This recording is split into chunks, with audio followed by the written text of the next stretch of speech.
Thank you. Thank you very much indeed for inviting me to Germany and to speak to you today. It's a pleasure to be here. I have a broken foot, so I may move very slowly. That's what comes of trying to run a half marathon badly. The best advice I think I can ever give to a radio programmer or indeed podcast producer is think of the listener and work backwards, because they will tell you everything you ever need to know about any question you may ever want to ask. The listener will give you the answers. And when you connect with the listener, as we know, what follows is audience volume and audience loyalty.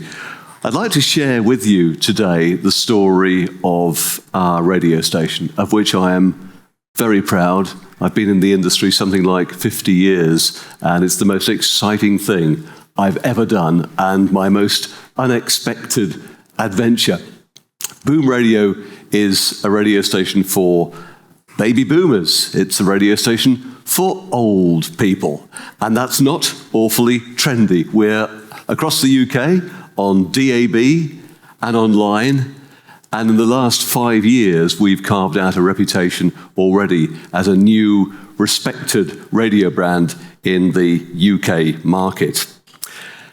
We have now something like 700,000 plus listeners per week, over 1 million a month. And having started 5 years ago, we now have 3 stations and 50 people just about working for us across the country. And there the differences start to become apparent, because the radio station started in my back bedroom, and the radio station continues as a profitable business in my back bedroom. We have about 16 shareholders. I'm one of them, and I drew money out my pension to invest in the risk of creating a new radio brand. It's not a wise thing to do, and I'm not here to give you investment advice. It is a very risky thing to do. The great news is that we are making a profit, which is excellent news and very reassuring to me. We, I think, also are making a difference to a generation. And I mean that because people like tuning in, they like the experience of listening. But I think just drawing back and looking at the meaning of life, I think we're making a real contribution to people's lives. Let me talk a little about the radio station. I've talked about the audience size. The other remarkable thing is the level of loyalty. People spend 13 hours per week listening to our radio station on average. And that is a really high figure. You know, every research methodology I know across Europe varies a little bit, so your norms will be rather different. So I'm not sure whether that seems like a high figure to you in your currency or not, but certainly in UK currency, it's probably double what some of the contemporary hit music stations are doing. So phenomenal loyalty. People love what they are listening to. They have a strong relationship with it. Quoting from our research, 94% of listeners say that Boom Radio is the station they've always wanted. Isn't that just beautiful to hear? And let me share with you some anecdotes, if I may, a few emails from listeners. Here's one. Boom Radio is the only radio station for me. And here's the bit I love. It's like listening to old friends. Isn't that a lovely thing to say? Here's another one. I do enjoy Boom. It's on all day, first thing till last at night. Great company after my wife passed away. And here's the final one. I would be lost without Boom. Somebody telling you that their life would be inferior without your radio station. That's a heck of a compliment. So what do we do? What's the recipe for Boom Radio? We broadcast unashamedly to older folk, so 55 plus, which is about a third of the population. I think the same is true here in Germany. And as a programmer, I program between the ages of 60 to 75, because you can't really target everybody over 55. So my focus really is ages 60 to 75. And the focus, I talked about focusing on the listener, we focus on disaffected radio listeners, those people who aren't enjoying the radio they have anymore. And what we found was there was a great disaffection from older listeners to the existing radio repertoire in the UK. And the reason is obvious. It's because radio stations don't like focusing on older people. In fact, the real focus of radio around the world is on younger listeners. Where are they going? What are they doing? How do we attract them? What are the threats? Whoa, panic, panic. I get all that. Aside from Boom Radio, I'm a radio consultant. I deal with and used to manage CHR stations. I know what it's like with those sorts of challenges. That's fine. The brains are needed there. But hang on a minute.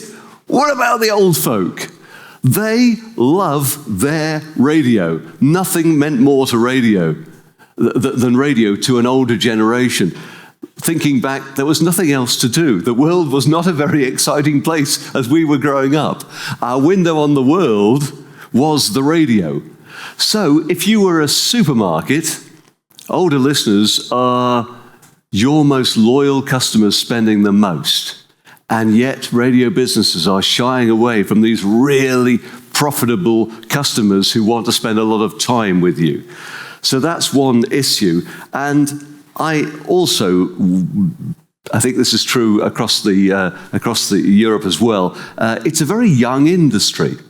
I mean, I'm 65, and I remember in my last job running a rather younger radio station, I was very certainly the old man in the corner who puzzled everybody. It's a young industry, and it's great because it's a young industry.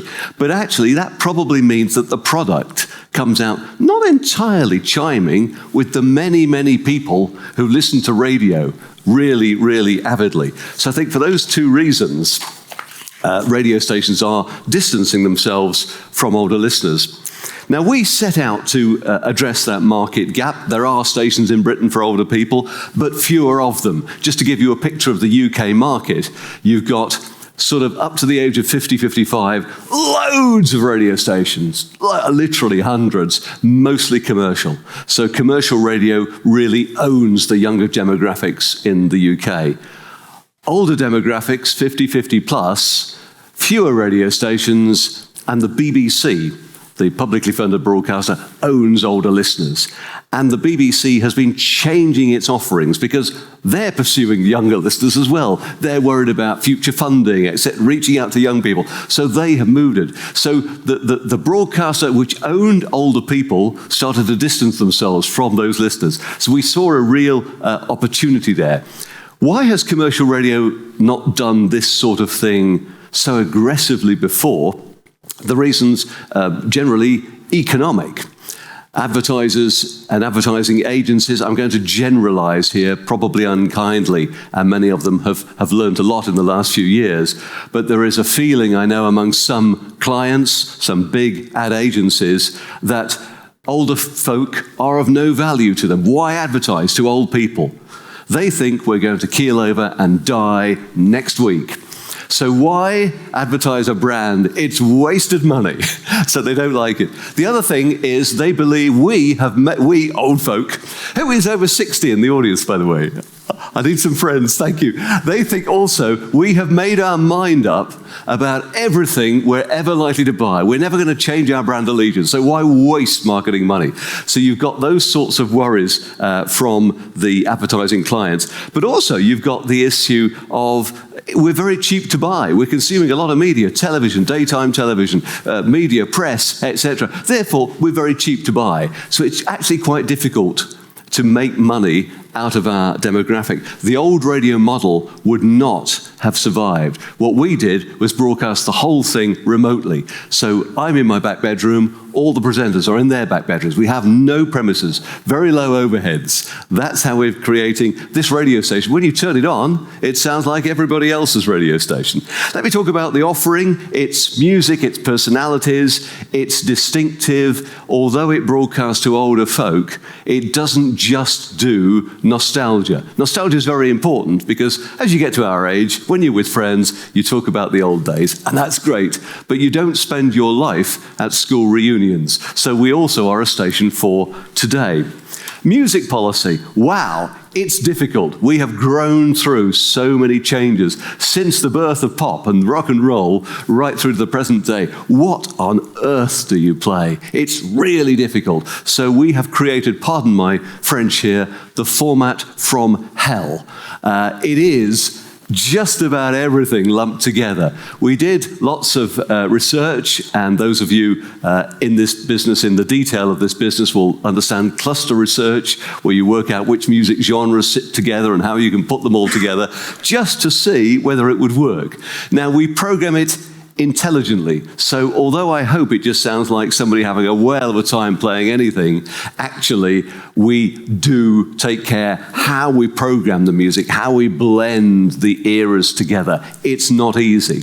Also, where we put the presenters, how they introduce records, where they can sell something in, which may be less familiar. That's the other thing. We dug very deeply into our record library. We play something like 15,000 tracks in rotation, compared with I can see somebody going, whoa, compared to many of those we don't play very often. But you compare that to a few hundred on a CHR station, because our audience have a deep collection. You've got the songs you grew up with, the first record you bought, which you now hate, but it's got a place in your mind. You've got the one that reminds you of your family starting, getting your first job, getting married, all the way through your life. And the songs your parents liked, which you once hated, now they've gone.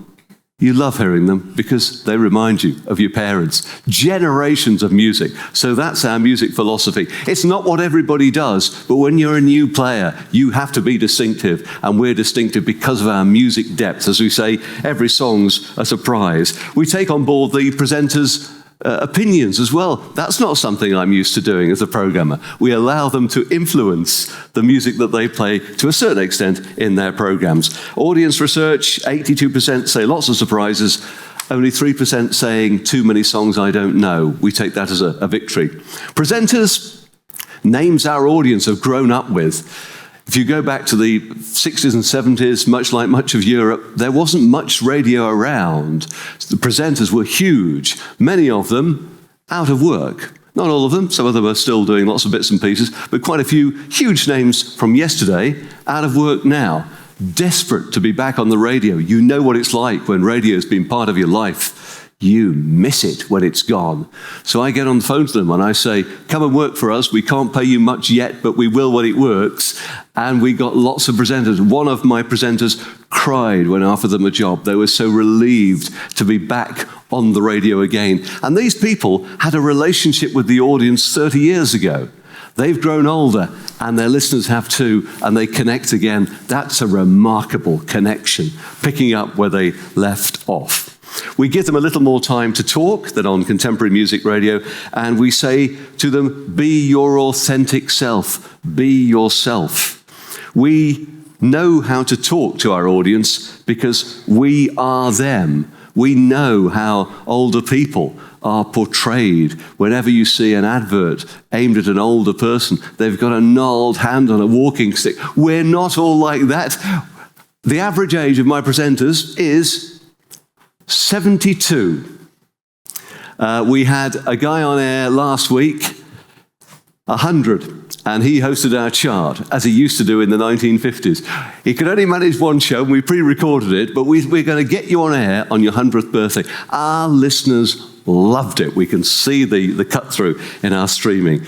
So, and we know what the reason our audience relate to us is we know what it feels like to be older. I mean, there's some great things about growing old. You have more time, you have more money, you can go traveling, you haven't got the worries of your family. There are loads of brilliant things about growing older. I'm having a whale of a time. But also, there are things that are not so good. You get cast aside. No major radio group would hire me as a programmer now because I'd be thought of as too old.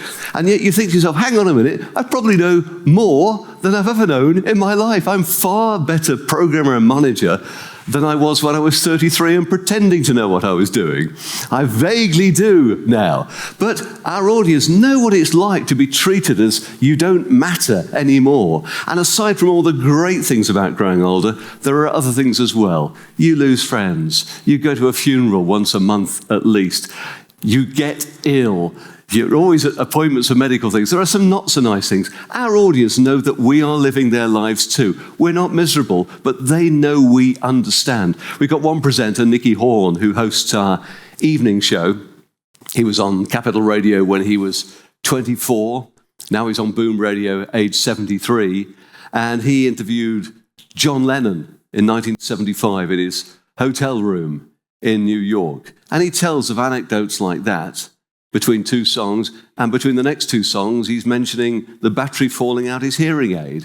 And that's fine. That's what people do at our age. That's real life. You contend with some things, but it doesn't stop you being a really interesting people. Our presenters living their lives on air. So a station that includes nostalgia, but lives today too. And we package it in a familiar way. So whilst not pretending to be an old station from yesteryear, we've got that sound. Close harmony jingles. Thank you, TM, for producing those for us. Marketing. Well, it's no good creating a radio station without marketing. We've caught the UK's attention. We're getting a lot of press, a lot of PR, because we are seen as the group of old men in a shed taking on the BBC, David and Goliath. That story does great business for us and gets us coverage, and that's one of the reasons. But we've also invested in marketing. We've done TV campaigns, now we can afford them. We've done a lot of investment in Facebook. That's probably the where we spend our most money. We've done outdoor, we've done press, we've done magazines, just about everywhere, lots of partnerships. The creative done very carefully. No silver-haired people in our marketing, because our audience do not see themselves as an old person. We know what we look like in the mirror, but that's not how we feel inside. So we show people at their zenith in our marketing. That's how we get across. And as I say, we've created a significant radio station with 1 million monthly listeners and very much in profit, investing much of that in marketing. But at our stage of life, what matters to us, I may be dead in 5 years. I hope I'm not. But things start to matter more than money, and that's making a difference in life and thinking that your radio station is doing some good. I talked about running, which I'm a recent convert to. I absolutely love it. I mentioned Park Run on my show. I do the morning show, and I know Park Run has, I think, about 100,000 participants in Germany as well. And somebody got in touch saying, you mentioned it, I went out for a run. I've never run before. I've just run 5K. You think, I have changed their life. And we talked about a new artist that we were, because we play some new music. And somebody wrote to us and said, my husband died last year. I'm just getting out again. I've never been to a gig in all my life. I heard you talk about it. I went. That person's life changed beyond radio. A huge impact on people's life. And I have to say, just about every day we get an email that touches us. I mean, most are just having fun and talking about whatever, but occasionally you get one that cuts through. A woman wrote to me last week, and she said, I want you to know how much your station has helped us. My husband is in the hospital now having brain surgery. I hope he walks again, but I want you to know how your station has kept us company through those last difficult weeks. What an incredible note to read from a listener. Here's another one. I suffer from depression. When I feel really down, I play Boom. It bucks me up a great deal. Another one here. Don't ever leave us, please. We need you. So we're really proud of embracing an older generation. They are loyal radio listeners. They were desperate for something to listen to that understood real people at a particular stage of life. We're having great fun. And in a sense, when you've got somebody in their back bedroom at home broadcasting to the listener at home, both understanding each other's lives, can radio possibly get any better than that? Thank you.